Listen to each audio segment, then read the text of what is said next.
rotate. Ah, you gotta have it this way. Gotcha. Phone's ready. I'm gonna click go live. I don't know if this is gonna work or not. We'll see.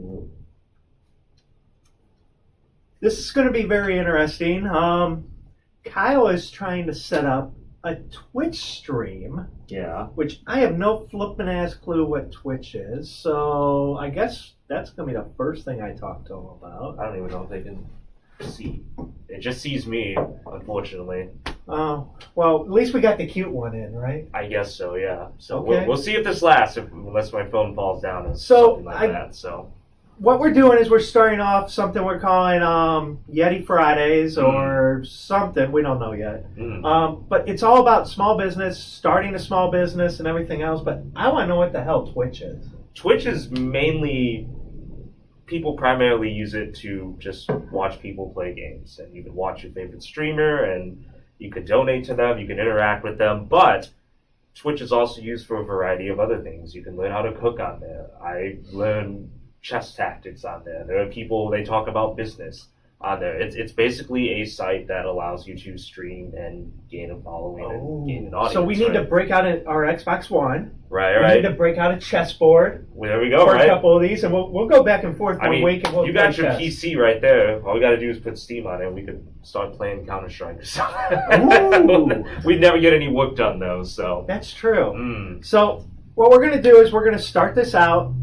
It's going to be every single Friday. And the reason we're doing Fridays is a lot of people actually get fired on Fridays. That's true. And they go home, they're depressed, they have some beers with friends, and by Monday morning, they're already starting a business of their own because they said, you know what, screw the corporate world. I am going to become an entrepreneur. I want to do it on my own, right? And that's great. But the one thing, and we're going to cover a lot of stuff that we totally screwed up on. A lot. This is going to be a slam John for all the things I've screwed up on, but also some of the things that we've done right. But, the thing to note is that the only reason we talk about the things that we screwed up on are so we can basically improve upon them, and we've learned from them, and now we're passing them on to you, so, hopefully you don't make the same mistake. Or it's not as bad. Yeah, or it's not as bad. Some things I think just everybody goes through. Everybody does. Every business has those growing pains that they have to overcome and are the make it or break it moments, I think. And I think one of the things for anybody, whether you lose your job today and you're like, oh crap, I got to do something by Monday. So the wife, the girlfriend, or even just yourself says, I have a job, is to slow down. Right. I mean, I think, we speak from experience, and I speak from experience. There's a lot of emotions going on at that time, and I think when everybody loses their job, they lose that safety net, they start to panic. And when they start panicking, they're inclined to just kind of grab anything that's in front of them and say, I need something right now. And while, yes, that may be right, you don't want to make unwise decisions while doing that. Slowing down is a good thing. Anybody can technically become an entrepreneur or business owner. The problem with that is not everybody is meant to be one. Right. Because being an entrepreneur, and I think we're almost really, we're on year 6, we're technically past the entrepreneur stage. It's scary as hell. It is, because it's you. It's you and no one else. Yeah, you screw up, it's on you. Yeah. Like, if the company fails, it's not Kyle's fault. Even though he might have caused it. Right. Ultimately, it's my fault. And I think that's something that we can talk about, too. That's the hardest thing to accept. When you own your business, you own everything. Everything. You Everybody does. Everything, whether it's your fault or not. You eat crow. Yeah. Because, I mean, you put your faith in them. They may have made a mistake, but at the end of the day, the buck stops here. Yeah, that's the phrase I'm looking for. I knew exactly where you're at it, but you weren't going there. Right. So ultimately, slow down, think out what you want. Are you a person that has a thick enough skin to say, oh shit, I screwed up, and own it? Which is one of the hardest things for me to have truly grasped. And it took a couple of years to actually get to that point. Right. Of saying, it's my fault. Right. I mean, at the end of the day, we have, our egos, even though they're big or little, and nobody wants to admit they did wrong, because I think if you're going that long and then you admit you're messing up something, then you realize you're like, I wasted all this time, and I've accomplished nothing. I've wasted 4 years of my life doing the wrong thing, and nobody wants to come to terms with that. But I think that's a huge mistake, because just because you spent 4 years on it doesn't mean that everything's over or it's wasted time. It's definitely not wasted. In fact, on my personal page today, I'm trying to figure out how to make a good hamburger. The art of the hamburger. The right? art of the hamburger. And they had good, middle of the road, and an expert. Mm-hmm. And I'm like probably in the middle of the road. Mm-hmm. And I'm like, I think my stuff's good. But it's like, after watching that one video, I'm like, I know nothing. It's right. I'm better than this beginner person, and I'm doing what this guy said, but I'm definitely not as good as the guy who has been doing it for 20 years. And you wouldn't be, and that's fine. That's 100% fine. It's everything that we do here. It takes time, from learning lessons to developing things to building those relationships. Nothing that happened here happened overnight. Absolutely not. So let's say you're like, okay, I want to be my own boss. I want to control my destiny, and I am able to do this. The first thing you have to kind of do is say, what am I trying to achieve? Am I bringing something to the table? If I am a writer, am I going to focus on what my strength is as a writer?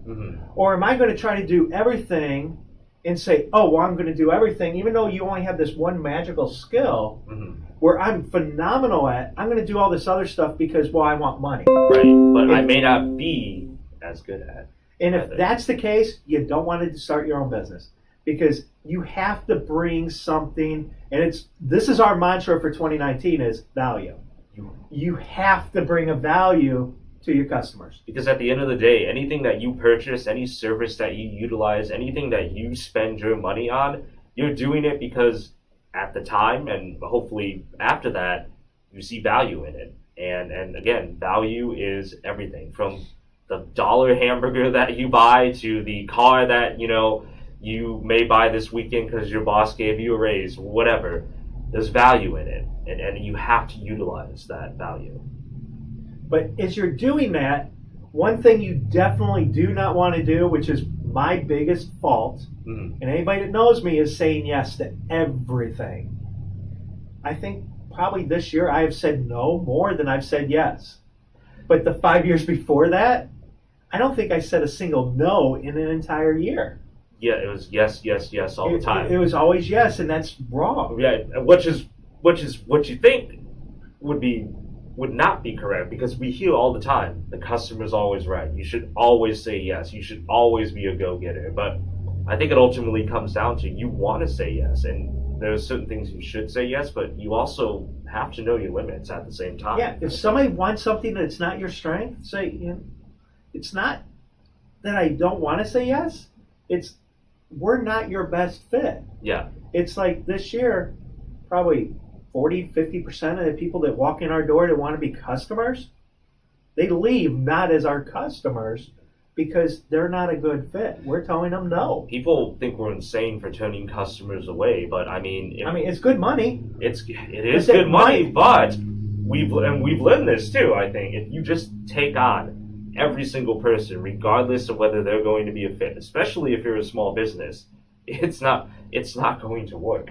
It's just these two incompatible relationships and ideologies that'll just never work out, and they're just going to result in angst and heartache at the end of it, I think. I definitely agree. I mean, we just did, I call it the Great Purge, where we got rid of 20% of our client base because they weren't a good fit. We weren't helping provide value to them, and we helped them find the right companies to go to, because that is actually the better fit for what everything is. And ultimately, at the end of the day, it's if us as a business are not providing our clients who are paying us value, and they don't see the value, or they're not seeing that growth that they bought into, then why are we still together?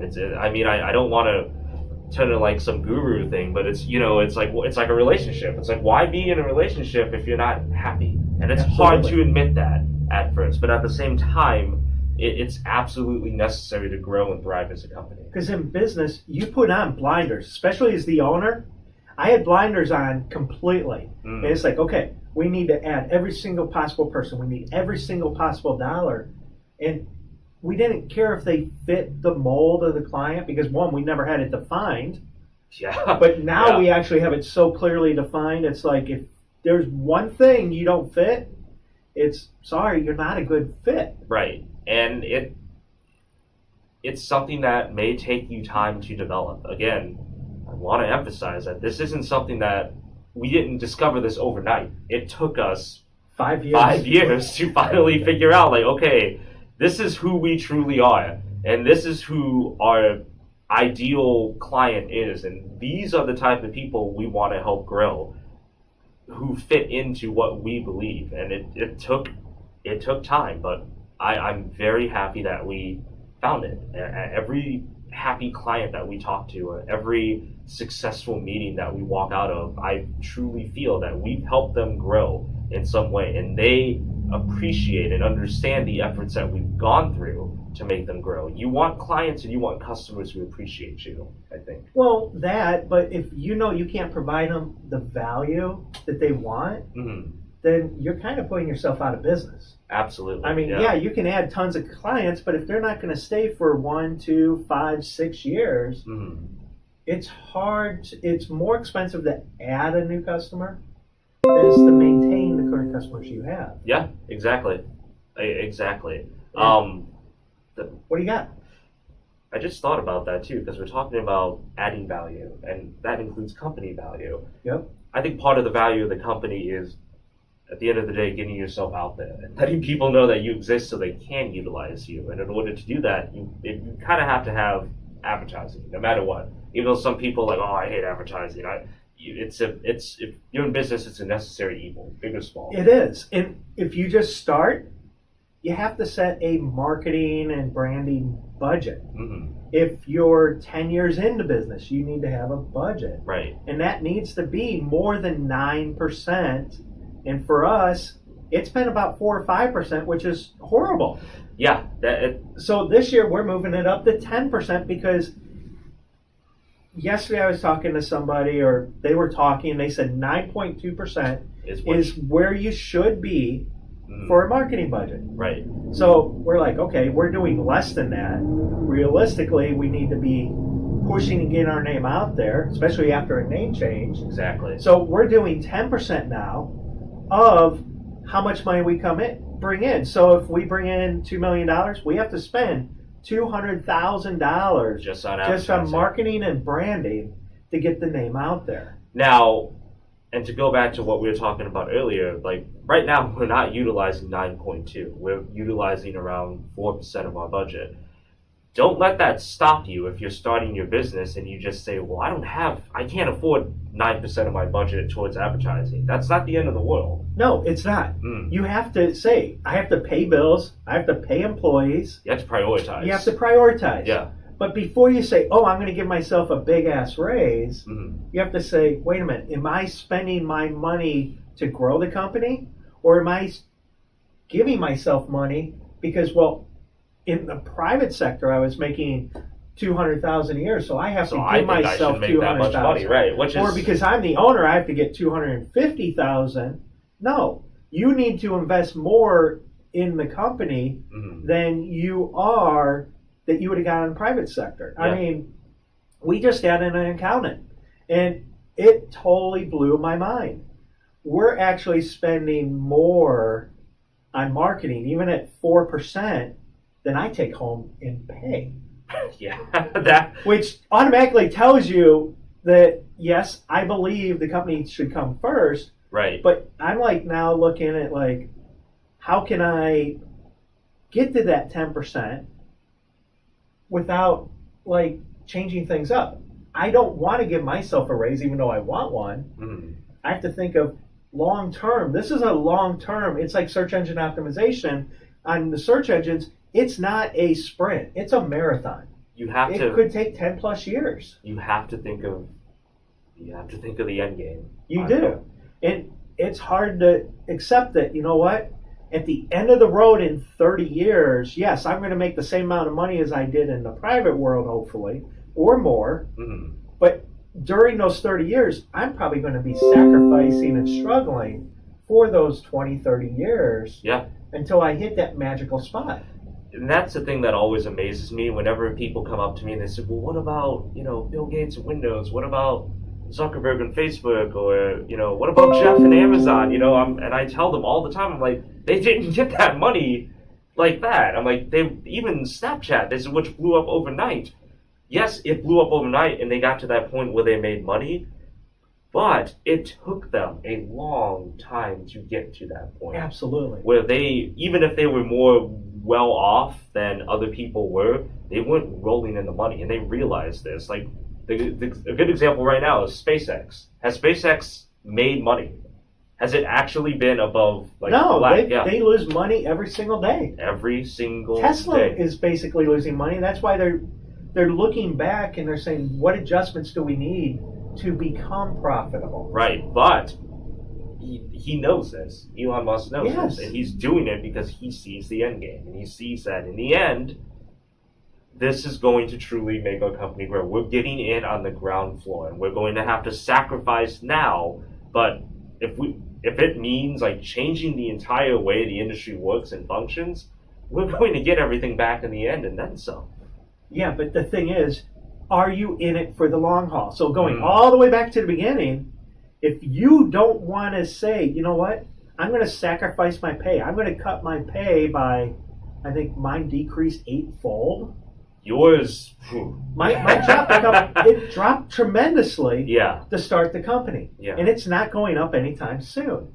But I'm willing to go for the long haul. My wife is willing to go for the long haul because she sees the eventual end game when we become old, which I consider myself old now, but old. But the final piece of thinking of starting your own business, if we haven't talked you out of it, hopefully not, but maybe if we did, that's phenomenal and good because you're not going to make a mistake. Because often an entrepreneur is not going to make money. It's going to suck. Yeah. It truly does suck. But if you are going to start your business, you need to define your audience. And before you begin, because we hear this all the time, well, I would buy my product. Of course you would. But we say this to every single client we deal with. You are not your audience. No. You are not your customer that's buying your product. Look at your information and figure out, what is it I'm bringing to the table? How do I present it to my customer, my potential customer, that they want to buy it? You might say, oh, I have to have this, this, this, but your customer's like, no, I need this, this, this, and this to be able to buy your product. I mean, it's like we were talking earlier about Big Macs. McDonald's has a great hamburger. But if you come out and you make the Big Mac clone, the only difference is yours is more expensive. People will be like, I'm going for the cheapo because we're all price conscious. Exactly. And it's like, what makes you better? Well, we use a special pickle versus a regular pickle. Oh my God, sold. And there you go. Right. No. You have to have something that sets you apart. Exactly. And all the time I hear people say too, I'm like, well, why do you want to own your own business?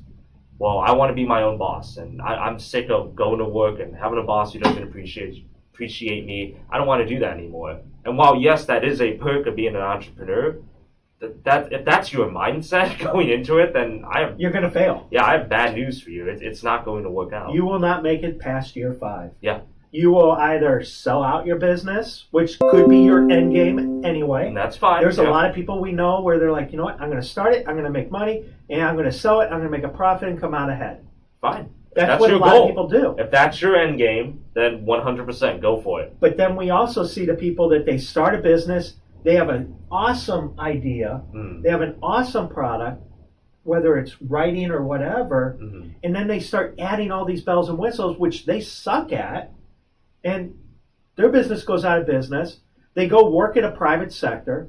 Then they come back and say, oh, I'm going to do it again, but this time I'm going to be better. Right. And so this time they bring on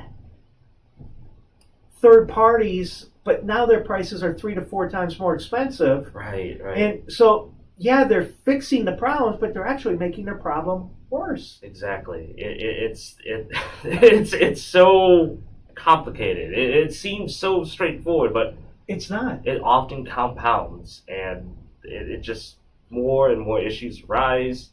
And again, that's why you defining your audience, defining your business, defining your culture. Even if you're just by yourself, defining your company culture. Those are things that need to be set. That doesn't mean they can't be altered. That doesn't mean they can't change with the time. But the core tenets, they always need to be there. They should never change. They should never change, because that's who you are. And if you don't know who you are, then how do you expect your clients to know who you are or to buy into you? You're changing all the time, Yeah. you know? If you're wishy-washy, people aren't going to stick with you. They want that consistency. Exactly. It's like Kyle with his posts on social media and everything else. He is 100% consistent. And every one of our clients he posts for, they're all posted different times, different days, different thought process, different verbiage. But he's consistent across the board. Your business has to be that way. No two social media accounts that we manage are run the same, and that's the way it should be. But within each of those accounts, there's that consistency of what the audience wants, what time they're on, what type of content they're looking for, what are they willing to keep coming back to the page for. And granted, I can talk about this all day and it gets harder and harder, but consistency is the key. And finding that consistency has made my life, and just finding that magic ingredient of what works for each client has made my life just tremendously easier, because it's a challenging job, and why would I make it any more challenging? I need some buffering here and there. And So simple often is better. Don't overcomplex a problem. Keep it as simple as possible. yes, Answer the question, because everybody today, it's like instant gratification. Even like the search engines, it takes 2 to 3 months just to start really showing up reliably on Google. But everybody's like, you started yesterday, right? Where am I? No, it Not doesn't there work yet. like It's that. not. Your business is the exact same way. It's going to take you, unless you get extremely that lightning in a bottle where it says, oh, I'm a millionaire overnight. Those are rare. It does happen, but don't expect it out of what you're achieving. Exactly. And I think that's a good way to just kind of close out, to say that it's not easy if you're going to do this, and especially if you just have been let go from a job. Your emotions are flying high, your hopes are flying high, and that's a wonderful thing. Use it, but just know what you're getting into. But also at the same time, know that if your heart is truly in it and you feel that you can truly make something out of it, it's not there'll be hard times, but the payoff is tremendous. We're not even at our end game yet. We are just starting, I think, to approach it. Oh, absolutely. But at the same time, we're already seeing payoffs now, and it's amazing. And everyone's payoffs are different, but mine are just like, I'm seeing it now, and it's absolutely incredible. And that just is the incentive to keep pushing harder, because if it's like this now, I can only imagine what it's going to be like a year from now, and 2 years from now, and 5 years from now, and 10 years from now. So it is entirely worth it, but it's something that has to come from you. And to be a successful entrepreneur, you just have to be a certain type of person. You do. You have to push. So ask yourself, is this really for me, or am I just doing it to make a quick buck? Because if you're doing it to make a quick buck, you're wrong. Right. You will ultimately, 90% of the time, fail. Yep. You might get lucky, that lightning in the bottle, but probably not. But if you do it the right way, being an entrepreneur is awesome. Yep. But it also sucks ass. Yeah. I mean, because everything stops with you. And you have to provide that consistency. So if you have a hard time waking up in the morning like, oh my God, I got a case of the Mondays, entrepreneurship is probably not for you. If you wake up and you want to work 7 days a week and not be paid for all that extra time, then maybe it is for you. Yeah. And like we said, that sacrifice and that hard work doesn't go unrewarded. It'll pay off in the end. It's at the very end. It's not in the beginning. Right. You got to stick with it. You got to have an objective, and you got to, when things are down, you got to start thinking of the next step, because it's very, very easy to get caught up in the minutia of small errors, which turn into big errors, which turn into potentially company ending errors, as we've seen time and time again. Absolutely. So I think that's enough. That's enough for Friday. That's enough. If you start a business, good luck. If you decide not to, you know what? We're always hiring. Yep. And we are right now. So that's true. So, but yeah, looking keep your forward to options this. open. Thank And you. We'll see you again. See ya. I think that's good. I think so. Can we Twitch? Yeah, That doesn't look like it's stuck.